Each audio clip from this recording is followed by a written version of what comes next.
International. It's time for the news. The President of the Republic, Mr. Abdelmadjid Tebboune, will start a state visit to the People's Republic of China on Monday at the invitation of his Chinese counterpart Xi Jinping.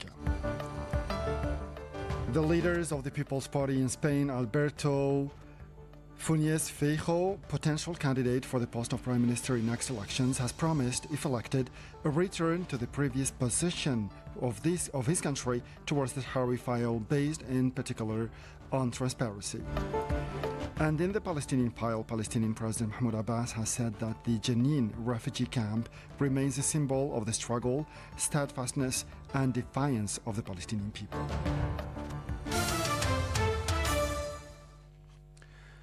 Those were the headlines, and now the news in detail from Radio Algeria International. First, the President of the Republic, Mr. Abdelmadjid Tebboune, will start a state visit to the Republic's or to the People's Republic of China on Monday at the invitation of his Chinese counterpart Xi Jinping, according to a press release from the Presidency of the Republic. The visit comes in the context of consolidating the solid and deep-rooted relations between the two countries and aims to strengthen economic cooperation between the two friendly countries and peoples. The members of the National People's Assembly has adopted the bill setting the conditions and terms for granting economic land in the domains of the state and intended for the achievement of investment projects. The adoption took place in the plenary session chaired by Speaker Brahim Boughali in the presence of the Minister of Finance Aziz Faid and the Minister of Relations with the Parliament Basma Azwar. Intervening in the context of the revision of the law governing the field of investment in Algeria, this text of law completes the new investment law. The adopted bill which tends to remove all the obstacles hindering investors' access to economic land, provides for several facilities and benefits.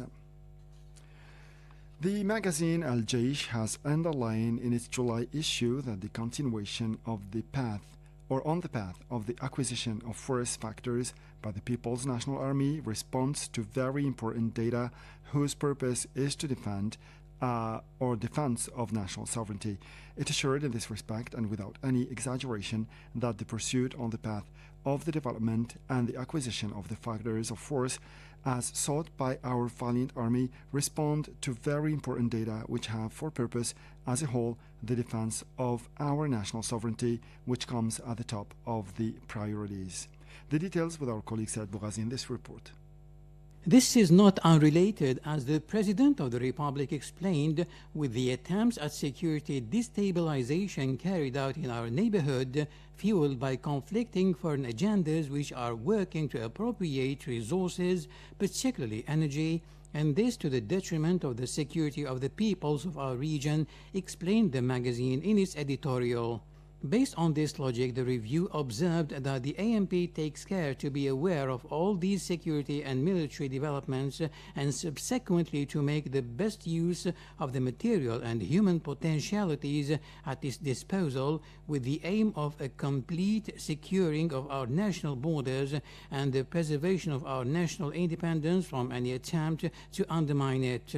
Anyone who thinks that the Algeria of Shuhada and deeply rooted principles is seeking through the development of its defensive capacities to threaten or attack anyone is mistaken, warned El Jaish, before retorting that quite the contrary, it ensures with the greatest care the preservation of the good neighborly ties it maintains with its immediate environment as it seeks to cooperate with various countries in the field of security in order to achieve common objectives in this area within the framework of a policy which it has always adopted, that of non-interference in the internal affairs of states. Nevertheless, in a world which is experiencing an increase in tensions, including in our close geographical environment, it becomes more necessary than ever to strengthen and consolidate the internal front, to acquire the factors of deterrent force, and to continue the process of development and modernization of our defense system at all levels, it said.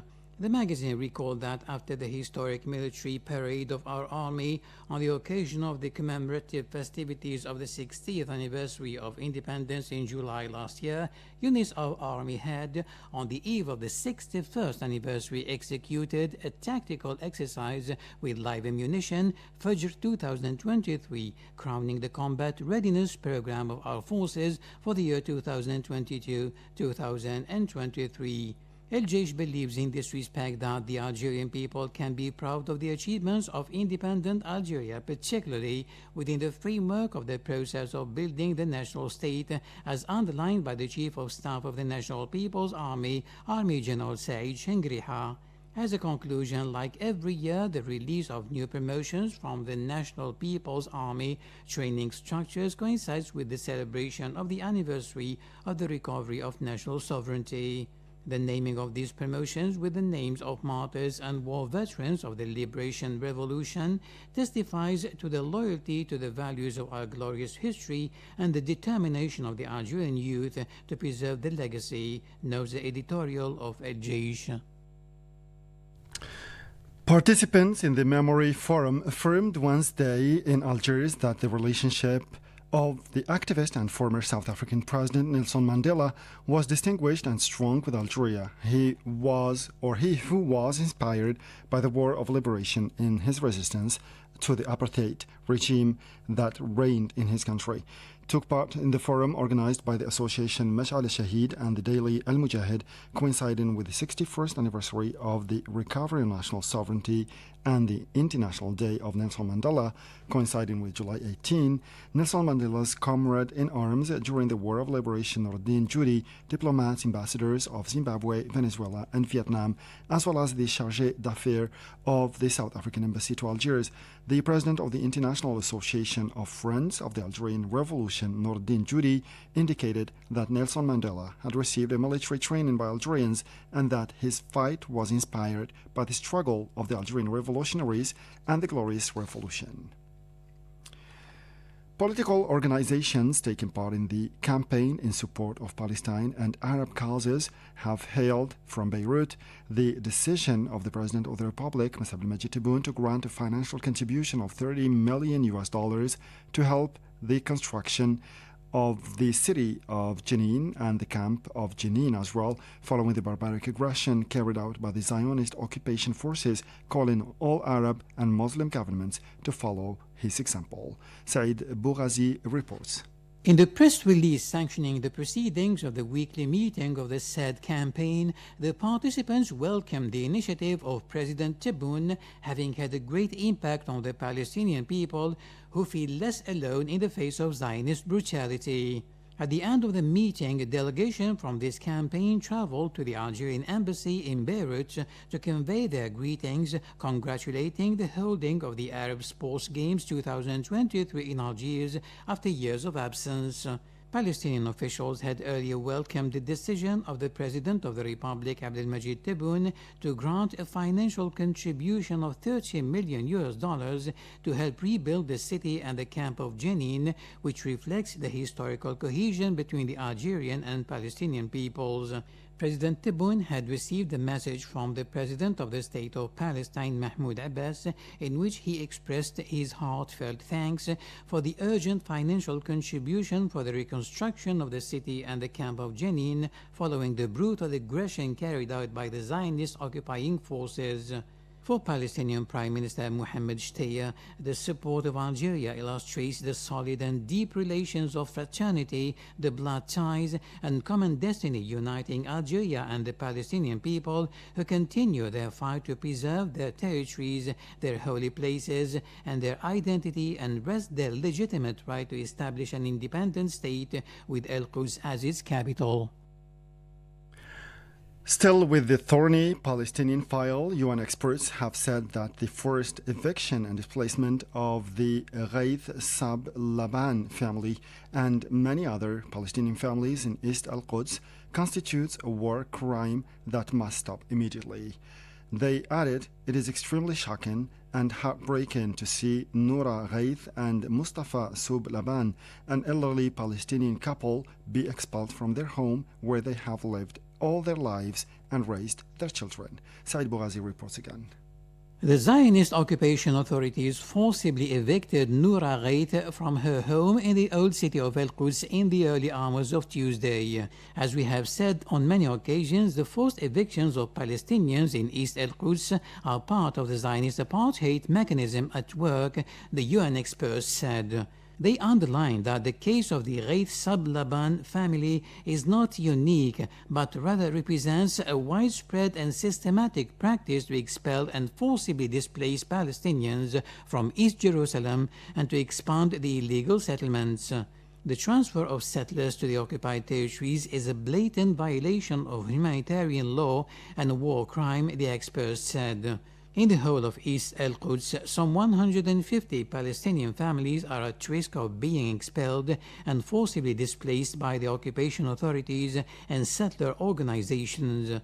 In another development in the Palestinian file, Palestinian President Mahmoud Abbas said Wednesday that the Jenin refugee camp in the occupied West Bank, the scene of a murderous attack by the Zionist occupation army, which left 12 people dead, including 5 children, and more than 140 wounded, remains a symbol of the struggle, steadfastness and defiance of the Palestinian people.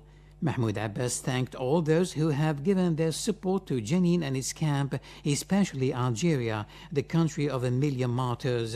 He began his visit to the Jenin camp by noting the extent of the destruction caused by the recent Zionist aggression.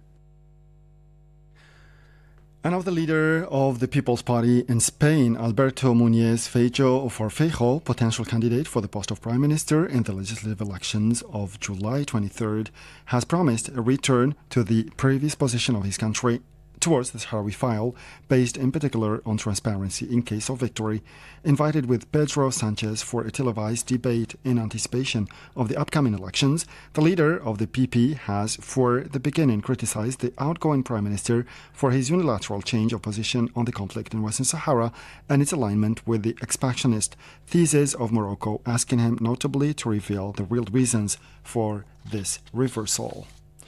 More than 3 million people have fled their homes in Sudan, where war has been raging for 3 months now, with the UN envoy, now persona non grata in Khartoum, calling for the 2 generals who sparked off the hostilities to be held to account. The number of people who have fled abroad because of the fighting in Sudan is around 724,000, while the number of displaced persons in the country exceeds 2.4 million, according to the International Organization for Migration. On the ground, the fighting continues unabated, particularly in Khartoum, where millions of people are still stranded, often without water nor electricity, and in sweltering heat.